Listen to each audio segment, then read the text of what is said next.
Welcome to the Have Good Ripple Effect podcast. Let's jump right in. Hello and welcome back to the Have Good Ripple Effect podcast. I'm Lisa Even, your host, and today we're going to be talking about starting a business.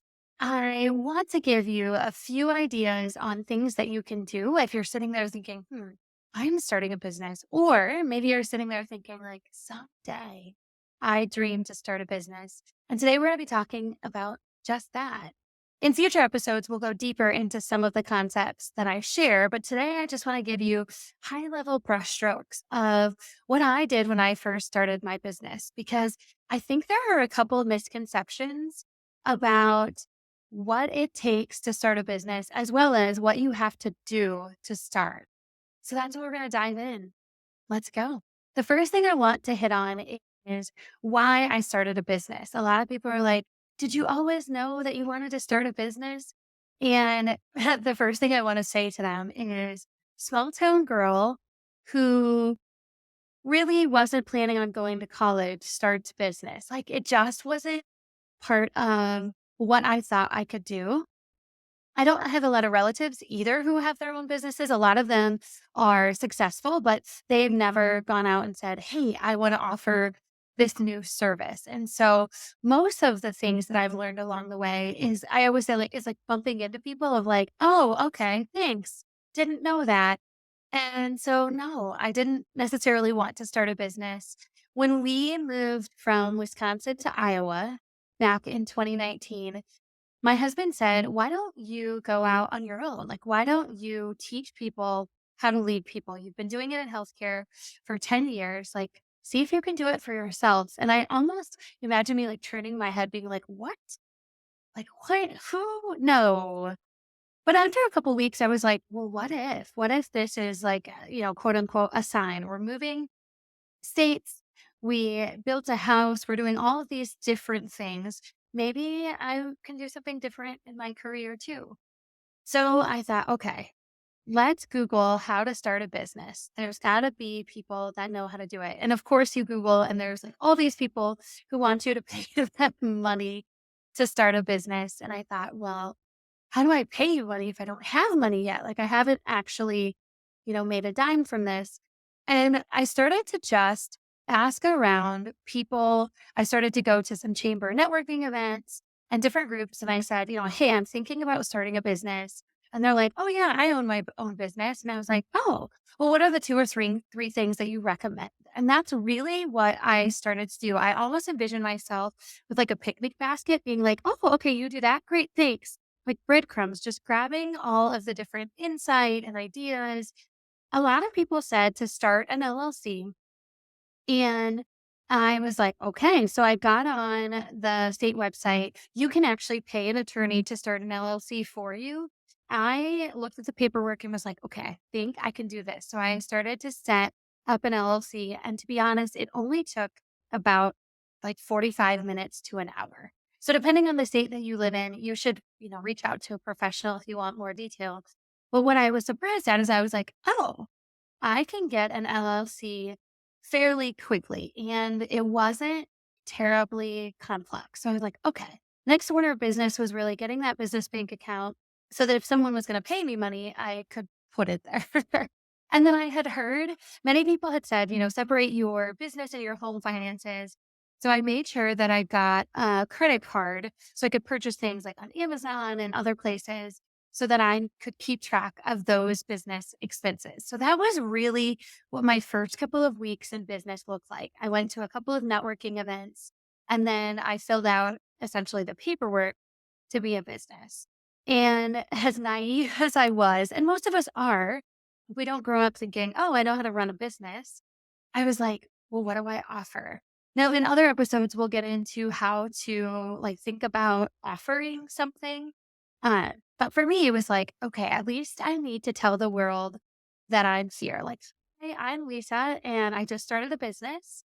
And I was like, there's got to be an order of operations to things. So again, I shouldn't say wasted, but I wasted a few more weeks running around asking people like what to do next. And what I found was a combination of people just saying, get out there and talk to people about what they're struggling with. what are you struggling with in relation to your thing? And for me, I thought, okay, I'm going to be doing leadership training. I know that I want to talk about communication and culture and feedback. So I will ask people about their experience with leadership and some of the tools that they've found most valuable over their career. Now, I started with an email that basically said, "Hi, friends."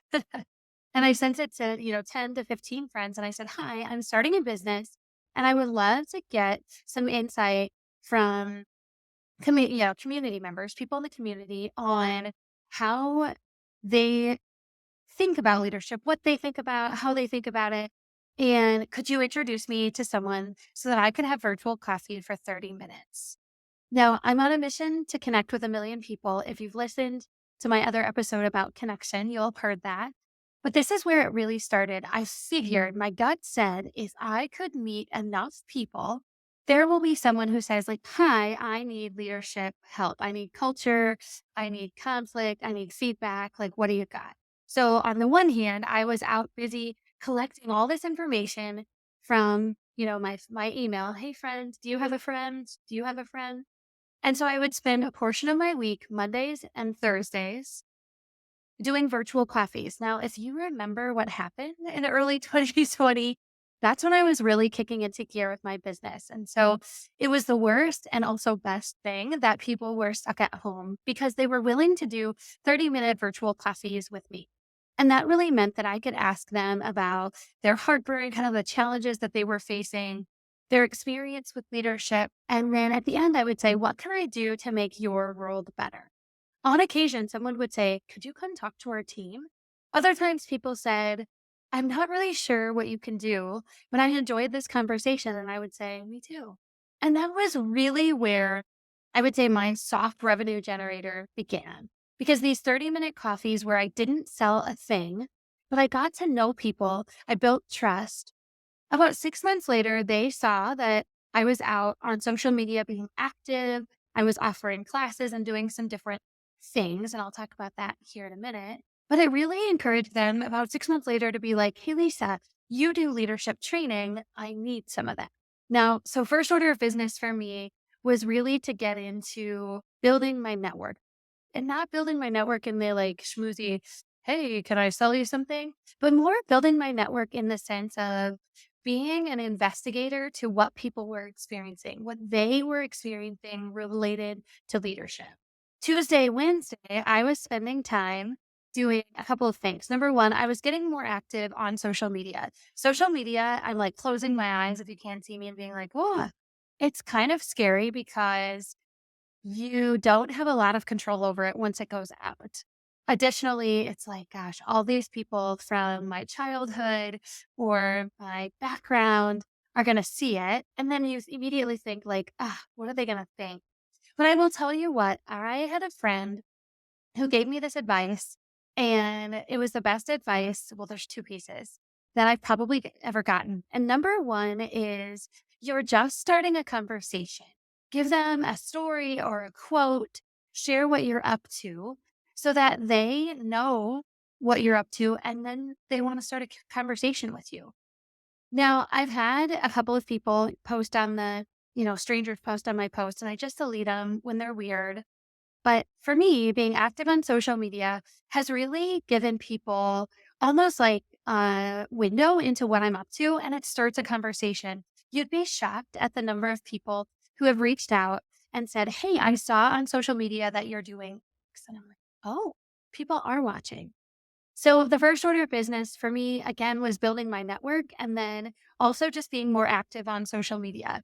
I had a lot of internal belief about I don't want to be sleazy and gross and too salesy, and I don't want to look like I'm bragging, right? All of those things that kind of sit on the top of our shoulder and get in our minds. And so I just had to tell myself I'm starting a conversation and I'm inviting them to it. The second thing that my friend said is, "You're not supposed to be privy to what they think all of the time. Like it's none of your business. So put it out there and the people who want it will raise their hand and say like, 'Hi, can we talk?' And the people who don't will keep scrolling." Now, I still battle that to a degree, but for me, I just was like, you have to tell people what you're up to if you want them to buy what you're offering. So I was like, okay. So that was second order of business. And the third order of business was really to start making sure that I knew what my offerings were. When in the beginning, I just said, hey, I offer leadership training, I do workshops, I do speaking. And that was good, but probably not good enough for true offerings. Now, I'm 4 years, almost 4 years into my business, and I'm still kind of shifting my services. But now I say that I'm a keynote speaker. So I speak on stage at conferences, retreats, all of those big events. I host workshops. I have a sheet now that actually lists the topics and what different, like I can do 60-minute, 90-minute, 2 hour. In the beginning, it was just verbal. I just had to practice saying it out loud. If you spend forever in a day on those sheets of paper that say what your services are, you will never get out and go. So set a timer, be like, okay, I'm starting a business. I'm going to build my network. So for me, it was Mondays and Thursdays. Tuesdays and Wednesdays are all about making sure I get some social media posts out. And then in the afternoon, I was either building out like my PowerPoints and my curriculum, or I was actually offering them. Now, for me, because I wanted to test the content, right? I had done it in healthcare with my team of close to 100 people, but I had not tested it out in the world. And so I offered a couple of free lunch and learns to my friends and said, hey, could I come and talk to your team about culture? And I would do a couple of those for free because I wanted to have, number one, practice to be able to see like, ooh, they liked this part, didn't like that part. But then I also wanted to have some social media content to put back out into the world. Yesterday, I was with a group of, healthcare leaders. We talked all about culture. It's almost like a little baby snowball. Then as soon as you start rolling it, it gets bigger and bigger and bigger. For me, building the network, making sure I was active on social media, and then third, really practicing and putting together some of those services was where I started. If you talk to other business owners about where they started and what they did, it will look very different. And I think that was the most shocking thing. Even now, sometimes I want to raise my hand and be like, who knows how to do this? And I look around and I ask, and one person's version is so different than another person's version that it really is all about trial and error. Get out there and try something, see what works and see what doesn't. Now, if you're standing there thinking, yeah, Lisa, but I don't want to do social media and I don't know what my services are and I don't have a big network, my advice to you is start small. Start small, live in the lab. I have a set of $2 glass or goggles from Amazon that I sometimes jokingly like set on the side of my desk because I'm like, today I'm living in the lab. I'm going to try something. And if it fails, it's an experiment. It's supposed to. Think about how many experiments went wrong before they went right. And we had amazing inventions like the telephone and the computer and your car. All of these things took a little bit of trial and error. So your job is to get out and live in the lab, to do one or two small things. And if you are worried about, okay, I don't want to do social media, I don't want to do this, you don't have to. Your version of your business or even side hustle or new thing that you're starting is going to look very different.